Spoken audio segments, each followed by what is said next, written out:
Olá pessoal, olá gente linda, igual o Fernando fala, né? Estamos iniciando mais um TKCast oficial e hoje é o TKCast. É o TKCast que eu trouxe uma pessoa importada lá de São Paulo, pessoa que eu conheci na imersão do Thiago Fonseca, e foi um negócio de conexão muito rápida, né? Então a gente pegou uma amizade muito bacana, depois a gente passou os 3 dias juntos ali na formação. E uma situação muito bacana que aconteceu, né? E depois nós vamos contar um pouquinho disso para vocês no podcast. Mas antes disso, eu queria que vocês conhecessem quem é Dr. Charles, um grande oftalmologista de São Paulo. E aí, pessoal, tudo bem com vocês? Guto, Paulinha e time, eu gostaria de agradecer imensamente o convite. É uma honra, viu, Guto, estar aqui em Sorocaba para poder estar compartilhando um pouquinho da nossa história e daquilo que a gente pode oferecer para a audiência. Audiência, fica conosco, vai ser top, já está sendo na verdade, você não pode perder. Guto, quando você fala, nossa, eu vou entrevistar um oftalmologista de São Paulo, na verdade, gente, eu sou paraibano, é inconfundível, né, esse meu sotaque. Eu sou lá de Campina Grande, no interior da Paraíba, é a segunda maior cidade do estado, né? Interessante, Guto, porque eu sempre falo que todo mundo tem uma história para contar.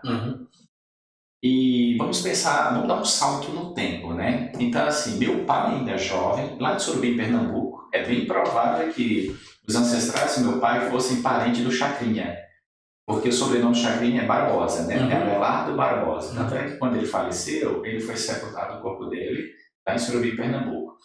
E toda a família por parte de meu pai é de Surubim, Pernambuco. E o sobrenome do meu avô Barbosa, também meu pai Barbosa. Então, meu avô, juntamente com os filhos, foram lá para Campina Grande. Eu estou me referindo, gente, décadas 50, 60, tá bom? E minha mãe ela nasceu também em Campina Grande, Paraíba. E lá eles se conheceram, namoraram, casaram, tiveram 3 filhos. Eu sou o caçula dos 3. Tem umas coisas interessantes que a gente sempre conta nessa história. O meu irmão mais velho e minha irmã nasceram em casa. Eu sou o único que nasceu no hospital. E o curioso é o seguinte, Guto, eu nasci no hospital, parto normal. Um dia depois, minha mãe recebeu alta, foi para casa. E 21 dias depois, o terceiro lugar que minha mãe me levou foi a igreja.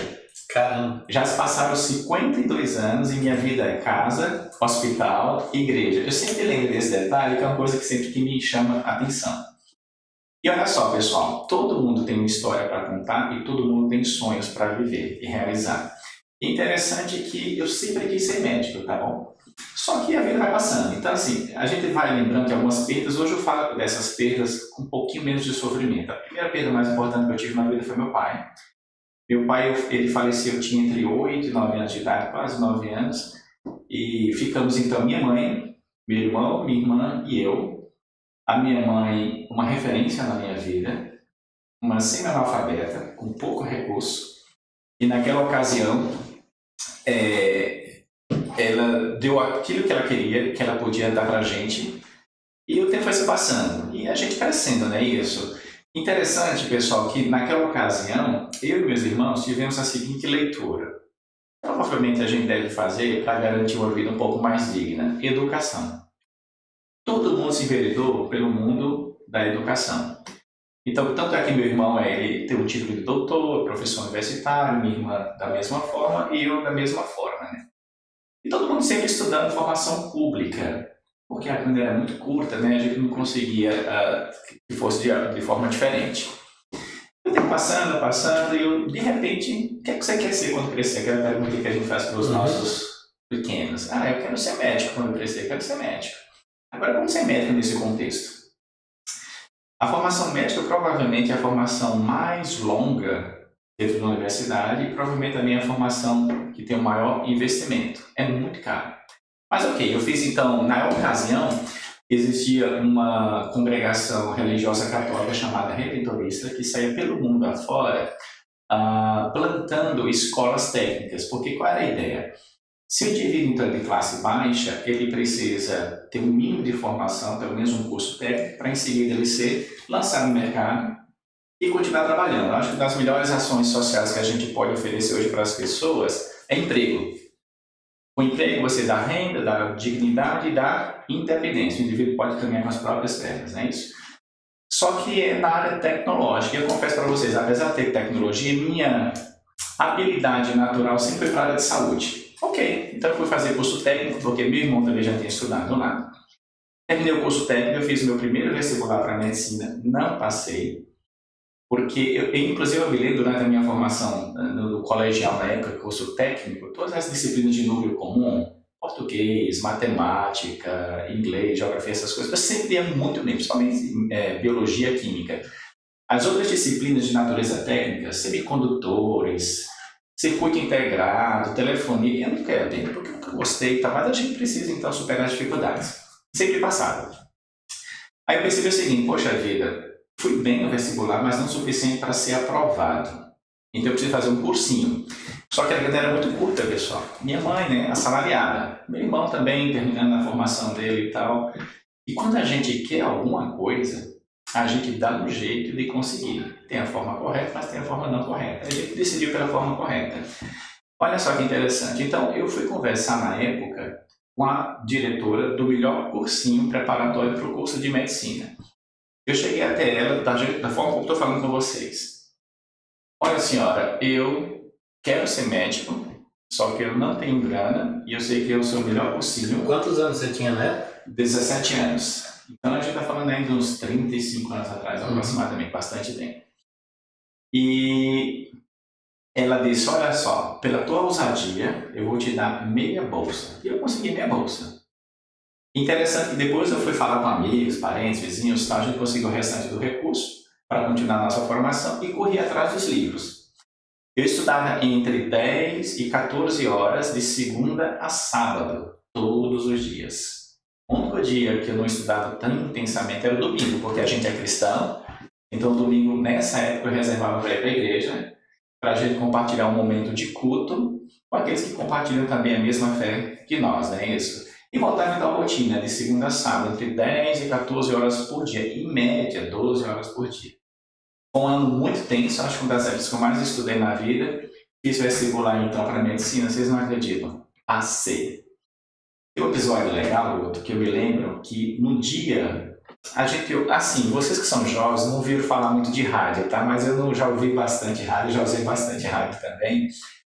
E eu estava conversando com um amigo e de repente foi anunciado, olha, vai ser liberado o nome dos aprovados no curso de medicina. Eu fui tomado por uma ansiedade tão grande naquele momento, eu disse, não, pois eu não quero ouvir isso não. Eu fui para a igreja, fiquei lá cantando os hinos, eu estava sozinho na igreja, literalmente lendo a Bíblia, deitado num banco. No final do dia, início da noite, então, eu volto para casa, aí me lembrei da parábola do filho pródigo, porque quando eu virei a rua em direção à minha casa, quem estava lá no portão da minha casa me esperando, desde então, era minha mãe. Então minha mãe sai correndo e eu vou correndo em direção à minha mãe, a gente se abraça no ponto médio, a gente se beija, se abraça, a gente chora e a gente comemora junto essa vitória. Isso também foi um marco interessante. Todas as grandes vitórias geralmente são marcadas por um apoio e um suporte grande. No caso, nessa época da minha vida, sem sombra de dúvida, foi minha família. Tanto minha mãe como meus irmãos foram fundamentais. Aí, por fim, então, a gente resolve fazer o curso de medicina. A gente entra na graduação e é um mundo totalmente diferente.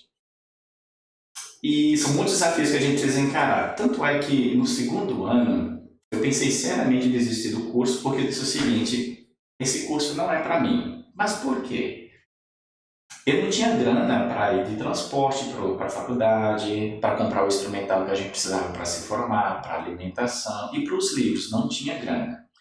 Eu lembro que no primeiro dia de cada semestre, eu saía de madrugada de casa, ia caminhando até a faculdade, eu dormia no chão, porque eu tinha que obrigatoriamente ser o primeiro na fila de espera para conversar com a secretária. É o seguinte, olha, faça um acordo comigo, eu não tenho grana para comprar livro e eu preciso dos livros para estudar.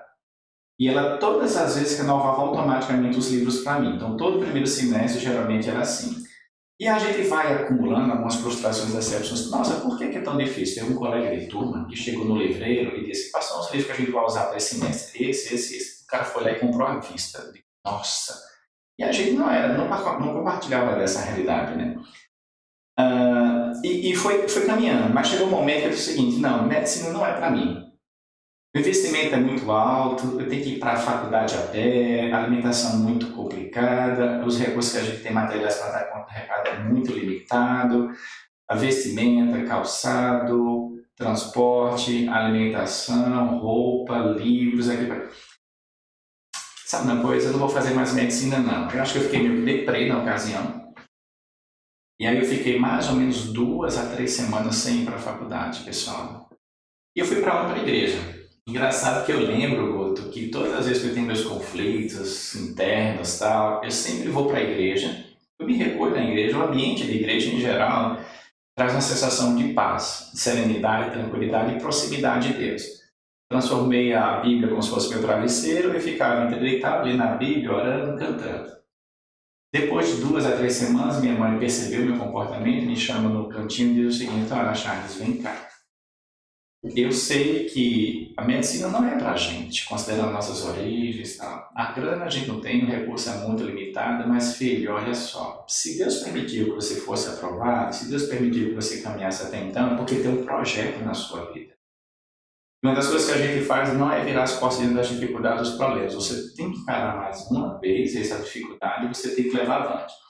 É engraçado como uma palavra bendita, no momento de dificuldade, ela pode trazer renovo dentro de você a ponto de você recuperar todas as suas forças. E eu segui, sabe uma coisa?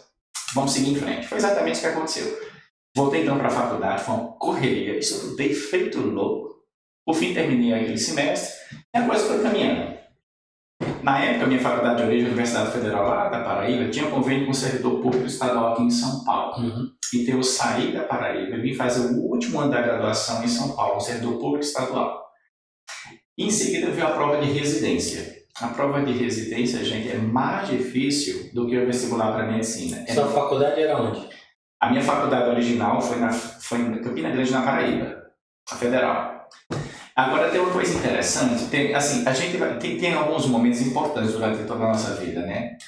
Eu me lembro que em 1995, na época do pico da AIDS, eu já ajudava bastante os meus cirurgiões lá em Campina Grande. Tanto é que eles se colocaram à disposição: ah, você quer me ajudar para fazer cirurgia? Que você está numa fase que você mais ajuda do que atrapalha. Eu vou lá. Eu me lembro que uma das últimas cirurgias que eu estava participando, um cirurgião muito respeitado e conhecido na ocasião, depois que a gente terminou a cirurgia, eu me lembro de detalhes. Um paciente jovem que estava com câncer do terço médio do esôfago.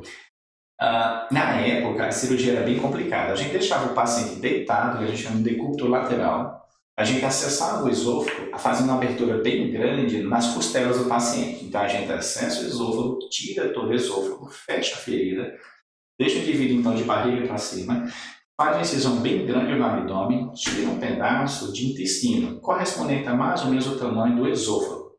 E a gente, então, reconstrói o trânsito gastrointestinal e fecha a ferida. Essa cirurgia, a gente demorou entre 7 e 8 horas. Cirurgia extremamente complexa. Depois de terminar a cirurgia, o cirurgião me chamou do lado de Charles. Eu sei que você está indo para uma fase diferente agora da sua vida. Daqui a pouquinho você vai para São Paulo para fazer internato, depois residência e tal. A gente percebe que você gosta de cirurgia, você tem jeito para coisa e tal, mas eu queria te dar um conselho. Se eu estivesse no teu lugar, eu reconsideraria o fato de fazer, por exemplo, cirurgia geral. Eu disse, mas por quê? Ele disse, basicamente por 2 motivos. Primeiro, a minha esposa vive reclamando minha ausência. Eu passei toda a vida sempre fora de casa, trabalhando muito. Eu não vi meus filhos crescerem. Engraçado, eu pensei que eu tivesse esquecido desse comentário, né? Mas o tempo passou. Então, chegou o momento de prestar prova para residência médica. O que foi que eu pensei no primeiro momento? Vou fazer cirurgia geral, para depois fazer cirurgia plástica, gastro, cirurgia vascular. Fiz a primeira prova para a residência, fui super bem porque eu queria as grandes escolas, né, isso, mas não foi o suficiente para ser aprovado na grande escola. Fui aprovado em outras escolas, disse, não, mas eu não quero, eu quero a grande escola. Aí no segundo ano eu vou estudar mais uma vez, estudei bastante, só que na época as coisas já melhoraram um pouquinho, porque como eu já era médico, eu consegui então dar alguns plantões, levantava então recurso suficiente para viver de maneira mais digna. E todo o restante, sempre estudando. Tentei mais uma vez prova para residência, para cirurgia geral, infelizmente eu não fui aprovado. E aí, gente, a coisa começou a pegar porque eu disse, Deus, eu vou ficar fazendo prova de residência indefinidamente? Aí eu me lembrei dessa conversa. Eu digo, quem sabe, então, eu não faço, então, prova de residência para cirurgia geral. Quem sabe oftalmologia? Nossa, mas nosso contato com oftalmologia na graduação é muito superficial, muito rápido. Por fim, eu comecei a fazer um estágio em oftalmologia, tive o primeiro contato com a disciplina, comecei a gostar. E olha que interessante, estudei bastante esse ano e eu fiz minha terceira tentativa para a prova de residência agora em oftalmologia. Estudei bastante, eu fui bem em algumas grandes escolas, mas a pontuação necessária para ser aprovado de imediato foi na Universidade de Santo Amaro. Passei finalmente na residência. A formação médica, gente, é o seguinte, você faz pelo menos 6 anos de graduação, depois você tem que prestar uma prova para você fazer residência. Dependendo da especialidade, varia no mínimo 3 anos, até quem sabe 5, 6 anos, como por exemplo cirurgia plástica, até mesmo neurocirurgia. É um investimento muito alto. No caso da oftalmologia, a gente entra direto. Então são 3 anos de residência. Então eu fui lá para a Universidade de Santa Amaro, fiz meus 3 anos de residência em oftalmologia. Só que assim, o grande sonho de quem trabalha na área de oftalmologia também está associado a uma grande escola. As grandes escolas aqui em São Paulo, né? Tem a Universidade Federal de São Paulo, que é considerada a 8ª melhor faculdade de oftalmologia do mundo, muito boa. Tem a USP, do Hospital das Clínicas, tem a Santa Casa também, que é muito conhecida, e tem o Hospital de Campinas, a Universidade de Campinas, aqui perto em São Paulo. Né? Depois tem outras grandes universidades fora do Brasil, como a Universidade de Minas Gerais, a Universidade também do Rio Grande do Sul. Por fim, então, eu fui para a Universidade Federal de São Paulo, aí comecei a fazer toda a minha formação acadêmica, dei continuidade, na verdade. Eu fiz várias especializações lá no Censo. E, por fim, então, eu comecei a fazer um mestrado estrito sensu, porque tem o lado sensu e tem estrito sensu. A diferença, basicamente, é quando você faz uma pós-graduação voltada para a necessidade do mercado, ou quando você tem um perfil mais acadêmico, você quer ser um professor, quer ser um pesquisador. Então, eu optei por esse perfil. Só que o estudo estava tão bom que o meu orientador disse o seguinte, Charles, vamos transformar então sua dissertação de mestrado numa tese de doutorado. Aí se for mais uns 4 anos estudando.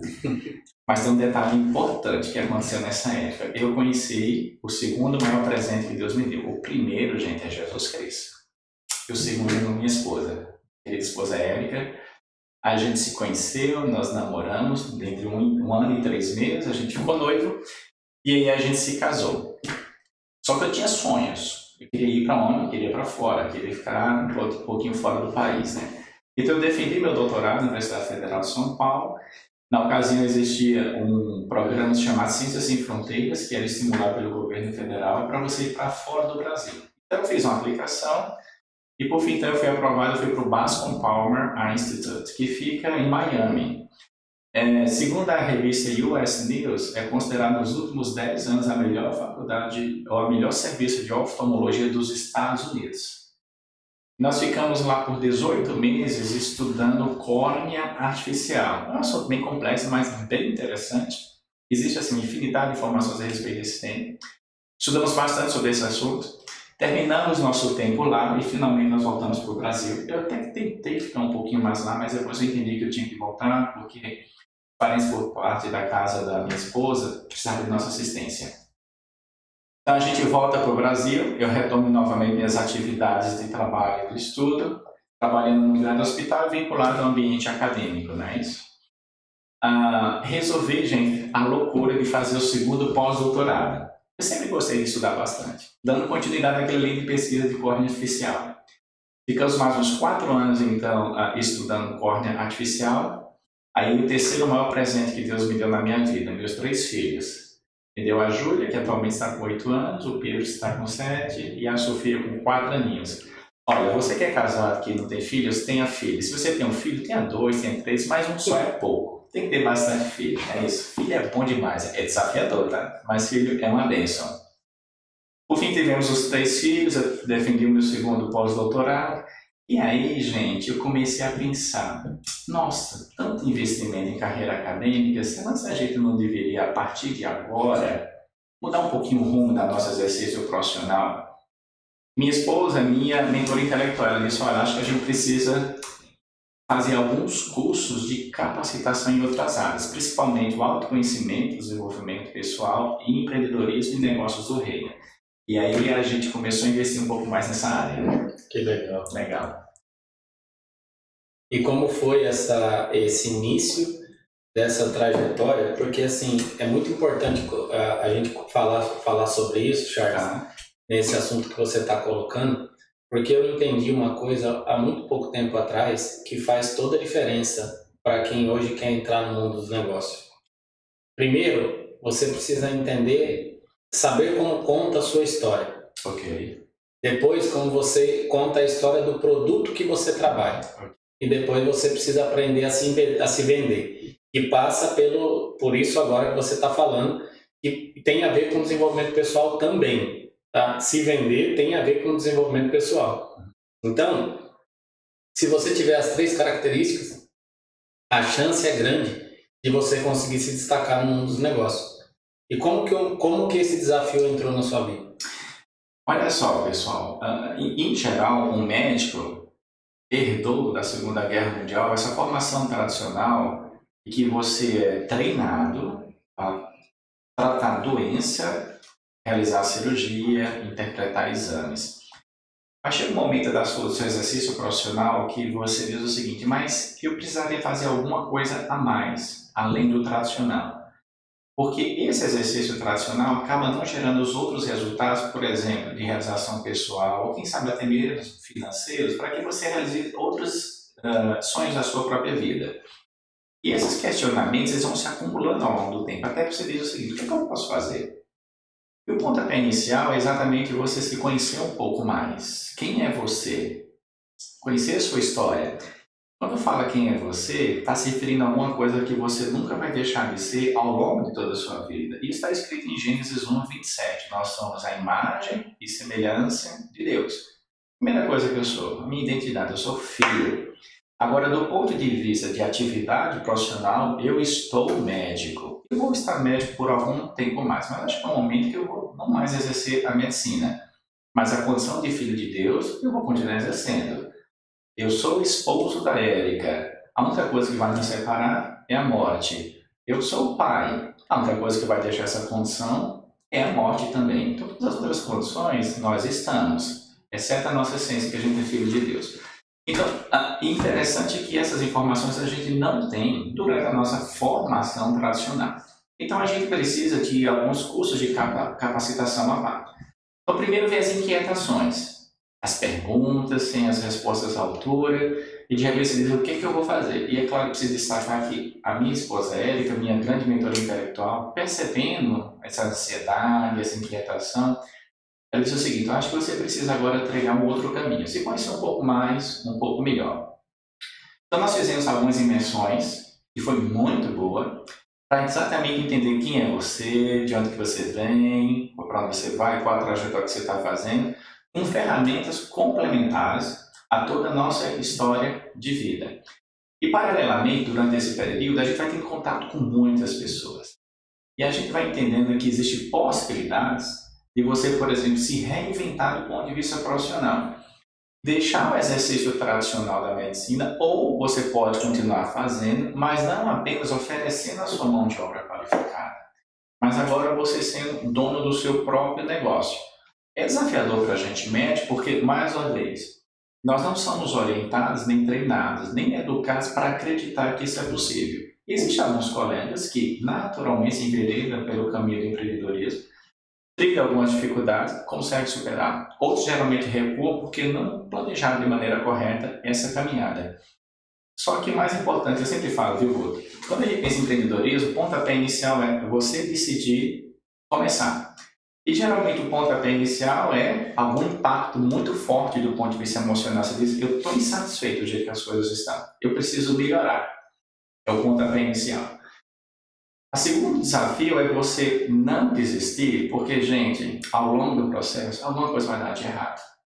E chega um momento que você fica tão borocochô, jururu, que você diz, acho que não vai dar para continuar em frente, porque são tantos desafios. Quando a gente pensa, por exemplo, na realidade de legislação trabalhista, a loucura tributária que é o nosso sistema e os desafios que a gente tem de contratar funcionários, fornecedores, Hoje em dia a gente vive num mundo totalmente digital, você precisa mergulhar nesse mundo para tentar entender as vários papéis dentro do marketing digital. São vários desafios, mas o importante é você não desistir. E o terceiro desafio é o seguinte, quando você passar então por essas turbulências e dificuldades, as coisas vão melhorar.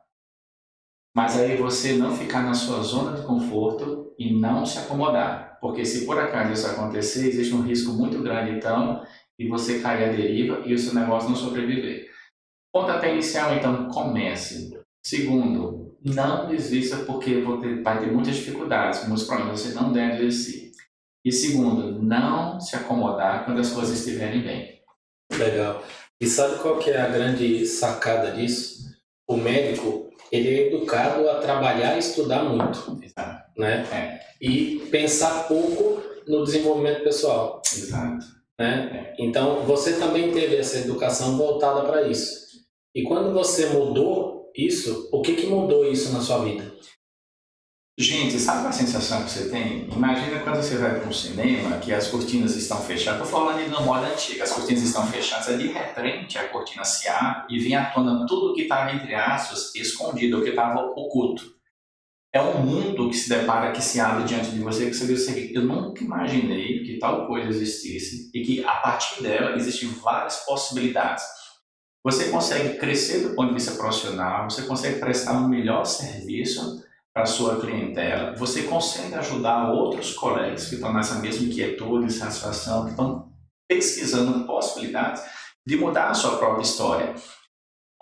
Quando você, então, decide trilhar esse caminho, são várias as possibilidades que se abrem diante de você, muitas portas, muitas cortinas, e um mundo a ser explorado, que até então era simplesmente desconhecido para você, você não tinha noção. Daí o desafio nosso de lidar com tantas dificuldades. Mais uma vez, não desista, não se acomode quando estiver tudo bem e dê o pontapé inicial, porque vale a pena. A grande sacada disso que é assim, o desenvolvimento pessoal te traz uma visão do outro, não sua. Não sua. Né? Então isso faz com que você comece a olhar por outro ângulo. Exato. Porque o médico ele se fecha tanto no mundo dele, para ele poder conseguir entender tudo que ele precisa estudar, tudo que ele precisa se desenvolver como pessoa, como profissional, que o pessoal fica de lado. E aí, nesse momento que você começou a desenvolver isso, como é que foi a sua trajetória? Você começa a se conhecer um pouco melhor, em termos de comportamento, em termos de temperamento, de caráter, em termos de personalidade. Você também consegue ser um pouco mais... Você consegue entender um pouco melhor o comportamento do outro. Por que o outro fez tal coisa, por que a reação dele foi daquele jeito. E esse conhecimento de si próprio e do outro faz com que você tenha mais ferramentas para que o seu próprio negócio consiga, por exemplo, mostrar um serviço ou mesmo um produto que resolva o problema de alguém. Até então, sem esse conhecimento próprio de si, e sem o conhecimento da dor, da necessidade, ou do jeito de ser, de pensar e se comportar do outro, você não tinha noção nem como interferir na situação. Porque é um mundo oculto, totalmente alheio à sua realidade. Uma vez você, então, trazendo à tona a sua história, tudo que aconteceu com você ao longo do tempo, você melhorando a sua percepção de si próprio, e você, consequentemente, se conecta um pouco melhor com o outro. Você começa a entender, então, um pouco melhor o outro. E com isso, você consegue identificar melhor as dores. E aí você vai oferecer um serviço para ele, um produto para resolver uma dor ou um problema dele. E assim a gente consegue exercer a medicina com maestria, com identificação, com reciprocidade. Conexão é fundamental. Eu acho que vocês já se depararam com aquela situação. Poxa vida, eu passei em consulta com um colega médico, a consulta foi muito rápida, ele nem olhou no meu rosto. Gente, a realidade do médico não é fácil. Em geral, a grande maioria dos colegas são obrigados a se submeter a uma condição que eles precisam obedecer um tempo muito limitado de tempo para fazer uma consulta muito rápida. E às vezes não tem tempo hábil para ele sentar e desenvolver relacionamento com você. Sentar, conversar, bater papo, colher a historinha que a gente chama de anamnese, em seguida fazer um exame físico. Na oftalmologia faz um exame oftalmológico propriamente dito. E a gente em seguida vai pedir os exames complementares, se for o caso. E com isso a gente formula o que a gente chama de hipótese diagnóstica. E em seguida, então, a gente vai instituir o tratamento. Isso demora tempo. Mas a realidade do exercício do médico, em geral, com raras exceções, não permite que o médico então tenha esse tempo hábil. Aí eu disse o seguinte, já que eu não posso então executar uma medicina com um pouquinho mais de qualidade, com um pouco mais de tempo, sentando e ouvindo sem pressa o meu paciente, eu preciso então sair desse ambiente. Esse ambiente já não é mais favorável, pelo menos nesse contexto, uma vez que eu, passando por esse processo de autoconhecimento e conhecendo um pouquinho o outro, eu preciso prestar um pouquinho mais de atenção, dedicar mais tempo para o meu paciente. Já que esse contexto não é possível, eu preciso mudar. Uma sugestão para mudar: empreendedorismo. Negócios com retidão e com justiça. É muito legal, pessoal. É desafiador, mas é legal. Top. Top demais. Agora, eu queria levar a nossa conversa, já partindo para essa linha que nós estamos trabalhando. Tá. Eu ia perguntar para você agora sobre a sua especialidade, mas nós vamos deixar por último. Vamos deixar por último. Vamos deixar por último para a gente poder falar um pouquinho disso. Vamos contar para a audiência um pouquinho sobre o que o Dr. Charles está fazendo aqui em Sorocaba, como que a gente se conheceu e como é que foi a nossa história em um final de semana, enquanto isso mudou ambas as vidas e ambas as coisas que a gente acabou descobrindo, né? Gente, você sabe que eu falei previamente que a minha esposa Érica é minha mentora intelectual, então ela fica conectada com o que está acontecendo, quais são as tendências do mundo digital. Então ela teve informação que estava tendo imersão em marketing digital na Alphaville, conduzida pelo Thiago Fonseca. Imediato ela disse para mim, olha, se inscreve nessa atividade, vai participar, que você vai ter muita conexão, relacionamento, você vai aprender também muita coisa. E fui lá. Aí chegou então, o primeiro dia foi um final de semana, acho que foi sexta, sábado e domingo. Acho que foi, não sei se foi final de maio, início de junho, alguma coisa do tipo, não faz tanto tempo não. Então a gente se senta, né, automaticamente o Guto sentou do meu lado, sentou outra pessoa do nosso lado, e aí, durante o processo, a gente vai se cumprimentando automaticamente. Tem uma palavrinha que a gente fala de feeling, né, pessoal? Feeling de origem inglesa, que significa, sei lá, sentimento, contato. Então a gente olha para o outro e a gente vai com a cara do outro. Em português, mas lá a gente chama de empatia. Foi mais ou menos isso que aconteceu com o outro. A gente se sentou um do ladinho do outro e durante as atividades você tem que interagir com o outro. Pergunta para o outro quem ele é, qual o nome dele, o que é que ele faz, o que ele busca aqui, quais são os projetos dele. E à medida que você vai interagindo, você vai conversando, olho no olho, você vai se identificando com o outro. Vai rolando a empatia natural. Teve uma coisa muito interessante, entre muitas coisas que aconteceram, né? O Guto é um expert em muitas coisas, entre elas também muito marketing digital. O Guto me deu dicas super legais sobre vendas. Então, engraçado, pessoal, até então, a palavra vendas, no meu ouvido, não soava bem. A gente mas como um médico falar sobre vendas? Desde que você seja legal, do ponto de vista legal, do ponto de vista ético, coerente, deve falar da palavra vendas. Seja legal, seja ético, seja coerente. Fala de vendas com critério. E o Guto, Charles, o que é que você faz? Eu sou médico. Olha, Charles, aí no primeiro dia, eu acho que primeiro ou segundo dia, acho que primeiro dia, eu não estava vestido como vocês estão me vendo agora. Eu estava de jeans, de tênis, e o Guto falou alguma coisa do tipo, Charles, cara, do jeito que você está, eu não passaria consulta de jeito nenhum com você. Eu disse, meu Deus do céu, mas por que, Guto? Você precisa estar vestido à altura do seu exercício profissional. Existe uma tradição com relação a uma certa expectativa, ao comportamento de um médico, à linguagem do médico, coisa do tipo. Gente, esse negócio mexeu tanto comigo. Dá uma olhada para como ele está vestido hoje, né? Extremamente elegante. Isso, olha só, aí é engraçado porque no mesmo dia eu cheguei em casa, eu conversei com a Érica, eu conheci uma pessoa super legal lá, bastante experiente, que tem conexão com muita gente aí do marketing digital, tem bastante experiência nesse setor de comercial e venda, mas ele me chamou a atenção, o quê? Ele disse o seguinte, olha, se eu fosse paciente, eu não ia passar em consulta contigo, porque você não está vestido à altura.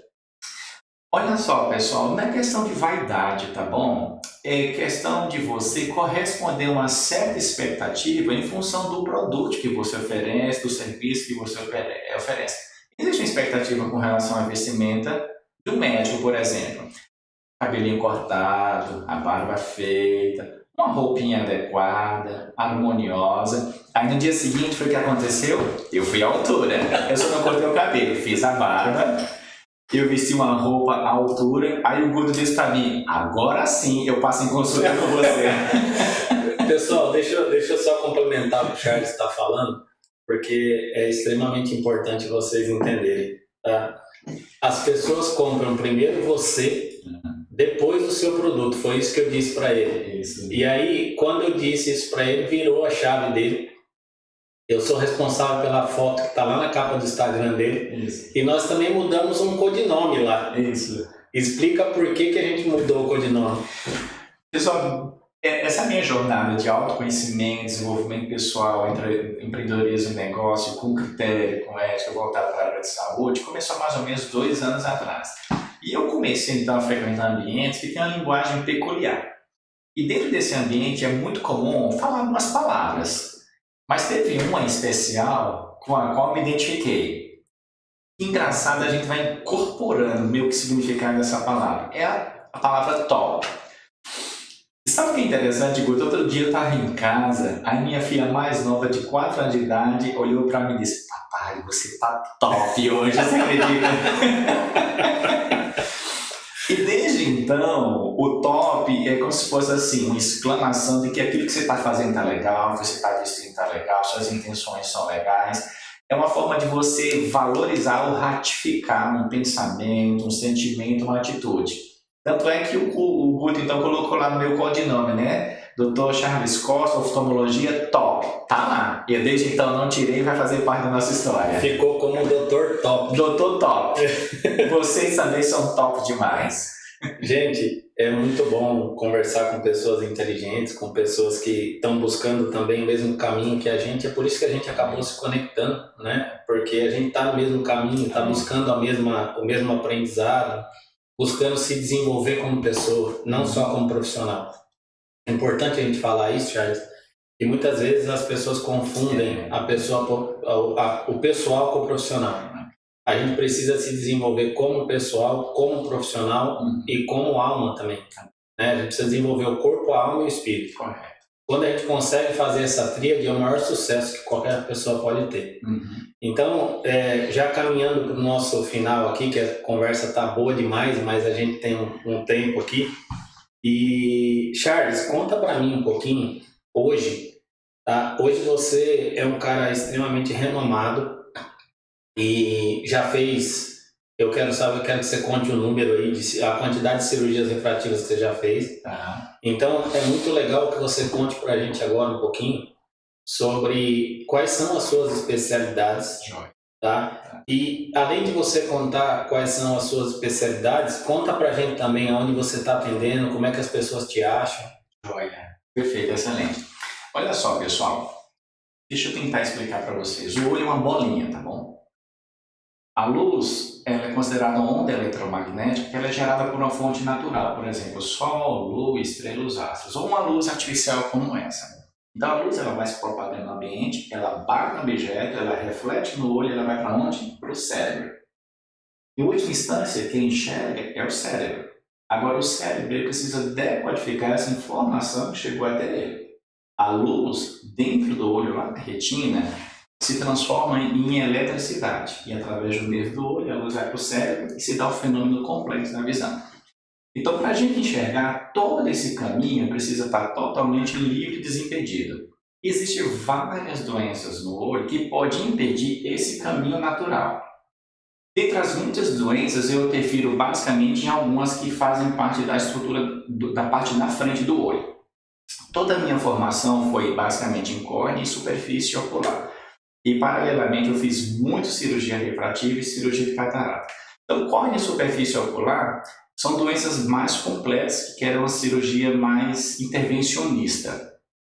A cirurgia refrativa consiste em a gente resolver problemas de grau da vista do paciente.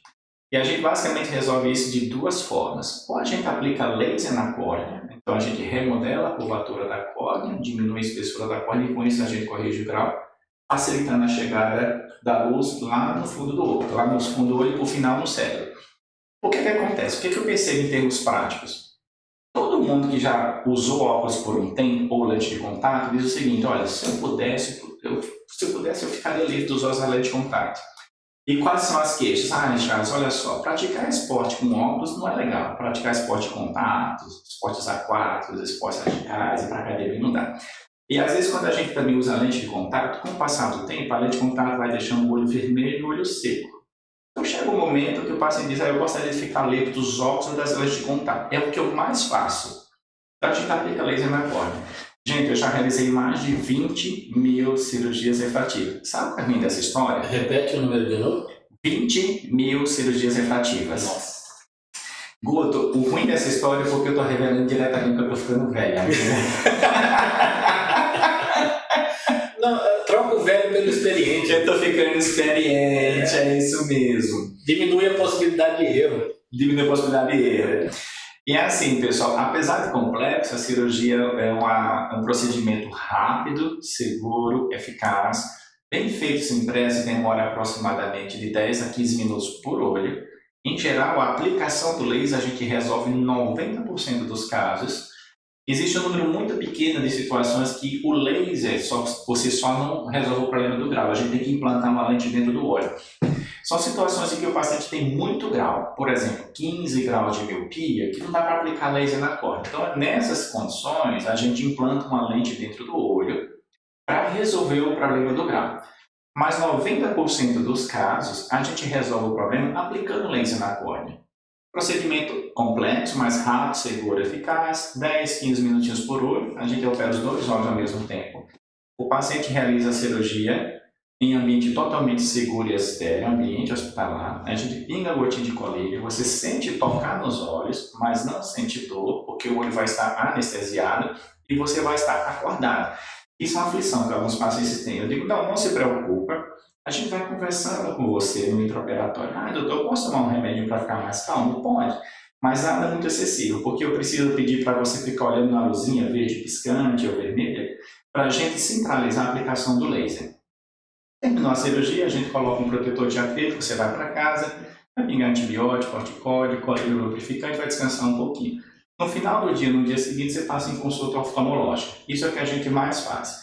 As pessoas acima de 60 anos de idade vai ter um problema chamado catarata. Então, dentro do olho, nós temos uma lente chamada cristalina. Ela recebe esse nome porque é totalmente transparente. Formado basicamente de água, eletrólitos e proteínas. Guto, com o passar do tempo, as ruguinhas vão aparecendo, o cabelinho vai ficando branco, o cristalino vai perdendo a transparência e vai ficando opaco. Isso é catarata. E pessoal, não tem outro tratamento para catarata a não ser cirurgia. Não tem colírio, não tem remédio por boca, nada. É uma cirurgia um pouquinho mais complexa. A cirurgia refrativa a gente aplica laser por fora do olho. Na cirurgia de catarata a gente precisa entrar dentro do olho, remover o cristalino que está cataratoso e implantar uma lente artificial. A gente faz incisões menores do que 2 milímetros. Você pode fazer de maneira tradicional, com uma lâmina bem especial, pode fazer essa cirurgia também com laser. A gente então remove toda a catarata e implanta uma lente. Qual a vantagem hoje dessa cirurgia? Além da gente resolver o problema da catarata, que você não vai ter mais, o implante da lente a gente tem uma chance grande de reduzir uma grande quantidade de grau das vistas dos pacientes. E tem inclusive alguns pacientes que podem fazer uso muito esporádico e discreto do óculos após a cirurgia. E pasmem, pessoal, a cirurgia mais realizada no mundo todo, não só na oftalmologia, mas em toda a medicina, é a cirurgia de catarata. E por quê? Porque a população está envelhecendo. À medida que a população vai envelhecendo, o cristalino perde a transparência, fica opaco. Então, dentro da oftalmologia, o que é que eu mais faço? Cirurgia superfície ocular da córnea, principalmente cirurgia refrativa, mais de 20 mil cirurgias, que consistem em a gente aplicar laser na córnea para deixar de usar óculos, implante de lente dentro do olho para resolver o problema de catarata. Charles, existe algo que as pessoas podem fazer ao longo da vida que pode prevenir um pouco dessa catarata? A rigor não tem nada a rigor que você possa fazer. O importante, Guto, isso é fundamental, eu sempre falo também nas minhas lives, a saúde não só da visão do corpo como um todo, a saúde emocional, a saúde espiritual, a saúde física, sempre começa com a prevenção. Mesmo você nada sentindo, tem que passar pelo menos uma vez no ano em consulta oftalmológica para você fazer seu exame de rotina. Existem algumas doenças que a gente chama de silenciosas no olho. Uma mais comum é o glaucoma. O glaucoma é uma doença que caracteriza, em geral, por um aumento da pressão das vistas que vai matando o nervo do olho. O problema é que o indivíduo não sente nada. Ele vai perdendo o campo visual da periferia em direção ao centro. Quando ele tem essa percepção, a doença já está no estadio avançado. E aí a gente não consegue mais recuperar o que ele perdeu.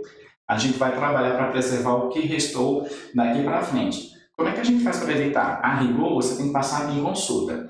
Existem discussões a respeito de algumas medicações que a gente pode utilizar, que, por exemplo, demora um pouquinho mais a oxidação do cristalino, favorecendo um tardiamento da catarata, mas existe muita discussão ainda a respeito. Prática de esporte. Em resumo, na verdade, a alimentação normal, uma alimentação balanceada, você praticar esporte, você dormir bem, você ter uma vida saudável, é bom não só para o olho, é bom para o corpo como um todo. Mas especificamente sobre essa questão da catarata, não tem nada que a gente faça para evitar a progressão da doença, até hoje o conhecimento atual. O que a gente então tem que fazer? Passar em consulta oftalmológica, pelo menos uma vez por ano, mesmo você nada sentindo, passa no seu médico oftalmologista. Tem um detalhe, existem outros profissionais da área de saúde que estão tentando tratar problemas de olho. No território nacional, um único médico ou um único profissional da saúde habilitado a tratar os problemas de olho é um médico oftalmologista. Não tem outro profissional da área de saúde em território nacional treinado, apto e habilitado para tratar das doenças do olho. Legal, show de bola. Charles, são bastante especialidades aí. Bastante. E quem quiser realmente cuidar dessa doença do olho, encontra o Charles aonde? Olha só, pessoal, vocês podem me encontrar fisicamente na Praça Oswaldo Cruz. Quem conhece São Paulo, bem fácil. Do lado do Shopping Pátio Paulista, tem uma pracinha chamada Praça Oswaldo Cruz. Lá tem o edifício Paraíso, número 47, conjunto 25, 26. Eu estou lá todas as terças, quartas e quintas-feiras à tarde e à noite toda, para atender você. Você pode ligar também no número 11 99795 2025, conversar com a nossa secretária e gestora. E você também pode me encontrar no meu site, drcharlescosta.com.br. E a gente também está aí bem ativo nas redes sociais. Guto, estou me chamando doutor blogueirinho, você acredita? Mas é bom, é porque leva muita informação para as pessoas. Deixa seu Instagram e o seu Facebook. Isso, drcharlescosta.com.br, esse é o meu site na internet, tá bom? drcharlescosta.com.br, você pode me encontrar no Instagram. E o Face é a mesma coisa. O Instagram é Dr. Charles Costa. Dr. Charles Costa, desculpa, Dr. Charles Costa. Dr. Charles Costa. E lá tem bastante informação, o pessoal consegue entender melhor e consegue ter uma clareza de todos os trabalhos que você desenvolve lá. Gente, nós estamos realmente bastante ativos na internet. Nós entendemos depois da pandemia, a revolução digital ela veio para ajudar a gente divulgar informação com qualidade. Eu acho que o desafio hoje em dia, Guto, é exatamente você conseguir filtrar o que é bom do que não é. Existe muita informação sem qualificação, sem embasamento científico. A gente já faz o contrário, a gente tenta filtrar o máximo de informação com qualidade, com embasamento científico, para que você seja bem orientado. Então nós estamos muito ativos, todas as quartas-feiras nós temos uma live, das 20 às 20h30 no nosso Instagram, sempre abordando algum assunto importante que envolva a saúde ocular. A gente traz um convidado de fora, um formador de opinião, e também a gente traz assuntos, por exemplo, que não tem relação direta com o olho. Então setembro é um mês de conscientização contra o suicídio, que eu acho que é um tema muito importante, sobre o qual a gente também deve se debruçar. Tem morrido muitas pessoas, mais do que, por exemplo, guerra ou catástrofes naturais. E às vezes a gente esquece dessa estatística triste. Então a gente traz um profissional da área de saúde para tratar dessas questões. Visita a gente lá, não perde não, tá bom? Aproveita e chama um amigo, um vizinho, um colega de trabalho, convida todo mundo. Qualquer hora nós vamos fazer uma venda sobre lives, vamos falar de vendas para médicos. Eles aprenderem a se vender. Vamos sim, com certeza. O Charles já está no caminho, já está aprendendo a se vender, já está ali na frente. E eu acho importante isso, Charles, sabe por quê? O médico acha que ele não tem que se vender. Entendeu? E na verdade ele precisa se vender, ele precisa se posicionar e se vender. Isso. São dois fatores que são primordiais, que você já aprendeu isso, que são primordiais, o posicionamento e técnica de vendas. Fundamental, gente. O Guto está falando isso, eu conheço você, clássico colega médico, e da área de saúde, odontólogo, fisioterapeuta, sempre baseado em critérios legais e éticos. Respeitando esses limites, você precisa se posicionar e você precisa se vender, não tenha dúvida. As pessoas compram primeiro você, depois o seu produto. É isso mesmo. Então é por aí. Gente, eu queria agradecer ao Charles por ter vindo com a gente aqui nesse podcast. Esse podcast é sempre muito informativo e ele tem a intenção de levar muito conhecimento para as pessoas, para que as pessoas possam ter essa clareza. Muitas vezes as pessoas, eu não vou operar meu olho, fica lá convivendo com aquele negócio que é complicado. E não, eu mesmo já falei para você, preciso ir lá conversar com você. Vamos lá. Porque, na verdade, nós temos uma dificuldade muito grande, a falta de informação correta. Eu acho que essa é a grande sacada. A internet hoje está cheia de informações, inclusive que não são informações relevantes, né? Tem muitas informações superficiais. Então, quando você traz uma autoridade com mais de 20 mil cirurgias executadas no currículo, significa que existe uma autoridade, existe um legado. Né? Então, parabéns mais uma vez. Obrigado por você ter vindo. É um prazer ter recebido você aqui. E nós estamos ficando por aqui, pessoal, com mais um TKCast oficial. E até a próxima. Um grande abraço. Obrigado, Guto, Paulinha, time. Beijo. Tchau, junto. Obrigado. Tchau, gente. Tchau, tchau. Tchau, tchau.